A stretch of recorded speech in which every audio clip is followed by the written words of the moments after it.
Hello and welcome back to Sporty. This is the Kia Niro and it defines the present. We're currently in the transition between petrol and electric, and this is the perfect car for in between. It's a perfect family car, but jacked up a bit so you can get a bit more vision, and if you want to try out the electric world but not quite ready for the transition, there's not much better than a hybrid car. But is this the right one? Find out in this video. First off, let's see how it drives. Round town or round the city then, personally I think is pretty good. It irons out the potholes really nicely and goes over speed bumps fine, so it's nice and comfy round town, and if you need to make sharp turns, absolutely fine. I think it handles really well and it is stable around corners, like it's like a sporty hatchback. Eco as well round town because of the whole EV thing kicking in. Dad, tell me some more. I really enjoy the fact that the EV does kick in. I'm getting used to this hybrid malarkey now, and I quite fancy a go at myself with my own personal car. Squeaky brakes as well when we're edging forward. Just edging forward. It's a lot of torque going to the brakes. The engine's going to tick, so I'm a bit too hard on the throttle. But you can feather it to just do electric. So can you do that for me? I should be able to if I come off. And then there we go. And then just gently apply it again. So yeah, you can round town drive it if you're very light on the accelerator in EV only mode. And I think that this is one of the main places that this car be used. And yeah, just nip into school, nip into town, nip into the shop. It's good round town basically. It's great. It's really smooth, lovely car. Potholes, as you said. Speed bumps are great. You can meant to do 30 over them. You can actually get away with over 40, which we haven't done. No, we haven't done. But I heard that from friends. Yeah, Bob Smith. What is it like? Sporty driving. Dun, dun, dun. Woohoo! Sports mode, red stuff. And then we slow down. And then we slow down. Or I could just not show the speed out. Well, yeah, it handles fine.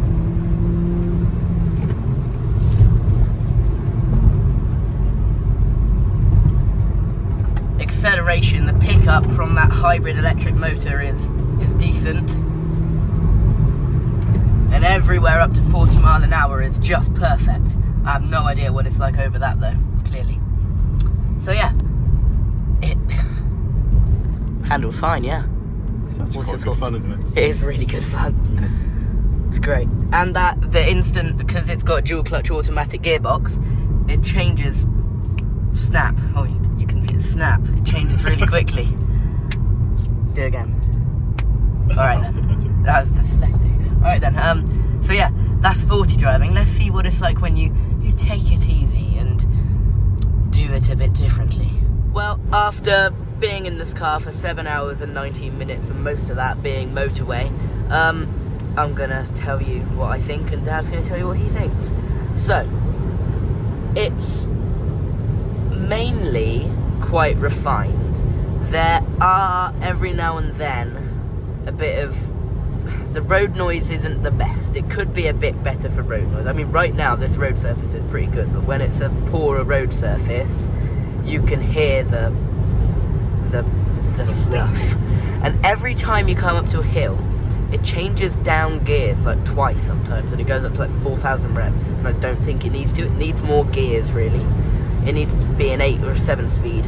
Other than that, it's comfy and it's nice. It's easy by the sounds of it, and the cruise control, the special cruise control where it can keep you a safe distance, keep you in the lane, but not change lanes. It's not quite that fancy, but yeah. See, now it's got a bit of a boomy road noise coming from the back wheels, so it is noticeable sometimes, but other times it's not. So it's not a huge deal. It's not severe, but it's worth noting.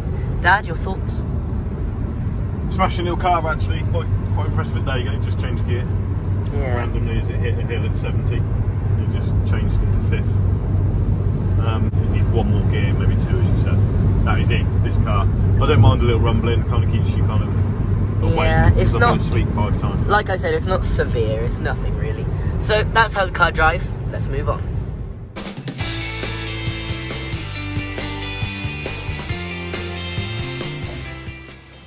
Well, there's quite a lot of information about the engine, so I'm going to just read it because why not? I've not done this yet. Oh, that's nice and easy. Oh, come on, you're having a laugh. You're having a laugh. Here it's 2022. Well, 2023, but this is a 2022 car. I don't want to have to do that. I want it to be automatic. Automatic So, gas what have we got struts. going on under this specific engine? So on this side we've got an engine. That engine is a 1.6. It produces 104 brake horsepower, and then on this side we've got an electric motor. Now that adds another. I'll really cut this down.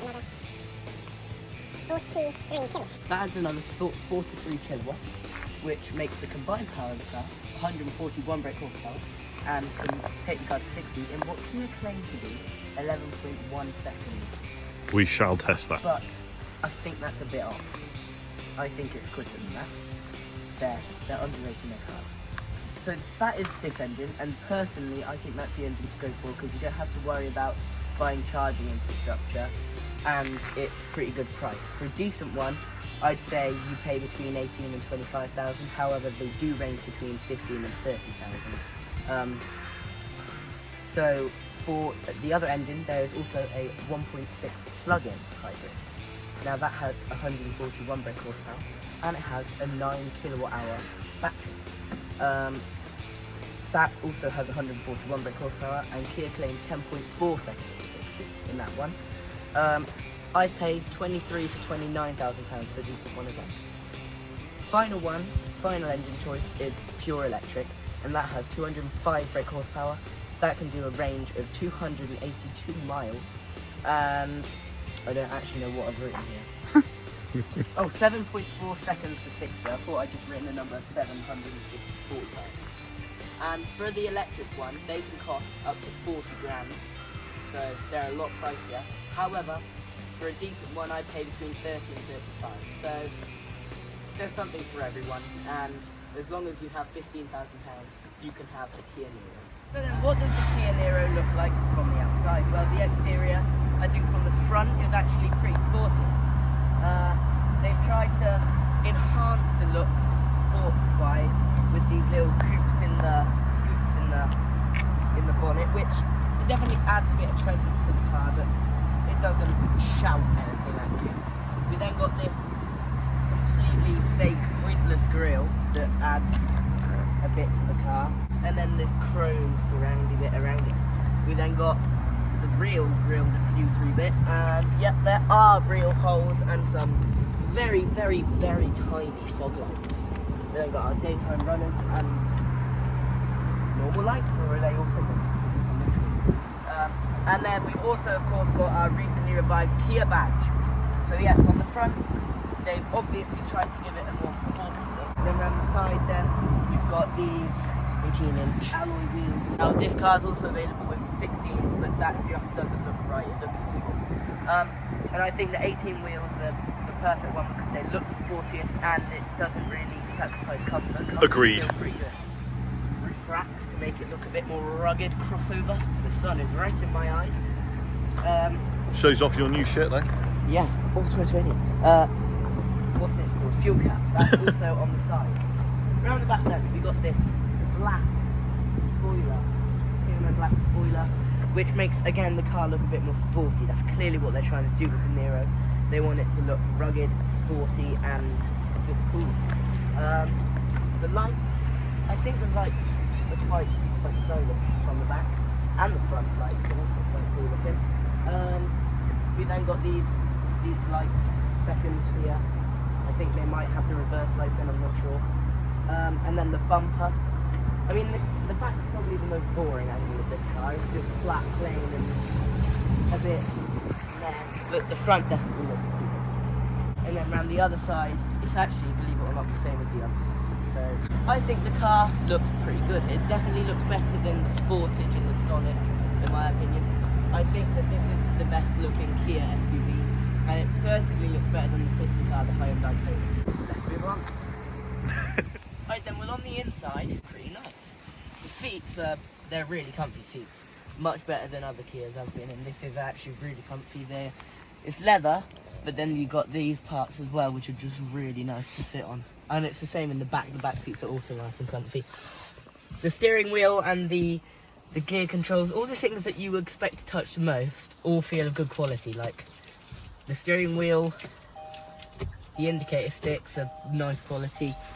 The gear lever, all the dials, they all feel they're all nice. So the car it's good quality, and yeah, there's just quite a lot going on, but they've laid it out quite nicely. So you've got your climate is actually separate from your infotainment, which is uncommon nowadays.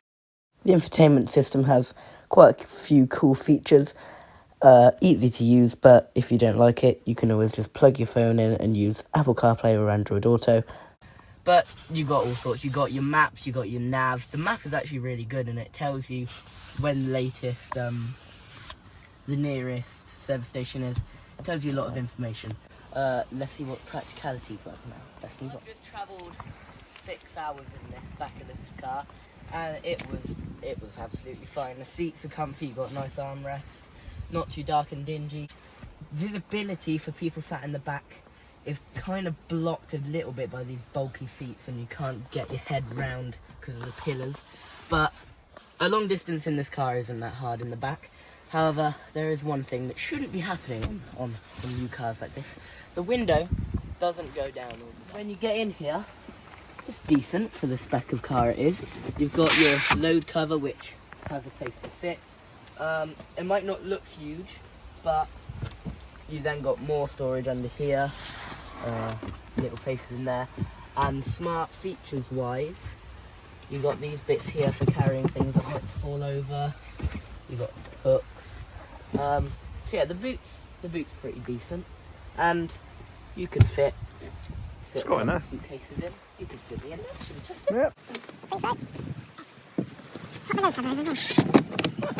need to carry 5'10" body. Yeah, you shouldn't carry humans. Oh, perfect. That's a much better idea. I actually quite like this car, to be fair. It's not bad at all. Not bad at all. I enjoy the hybrid side of it. So then my verdict of the Kia Niro. Well, I think it's good on power-ish. It's good on fuel. It's good to drive. It's comfy.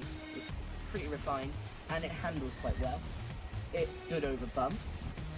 It looks good. The interior is nice. What is not to love? I'm gonna give it a 9 because it is. I really don't see that many issues with it whatsoever. It is a great hybrid car, and if you want, it can be electric. Dad, what is your verdict? What would you give it? It's actually alright, to be honest with you. It drove really nicely, smoothly. As you said, it handles quite fun, quite alright.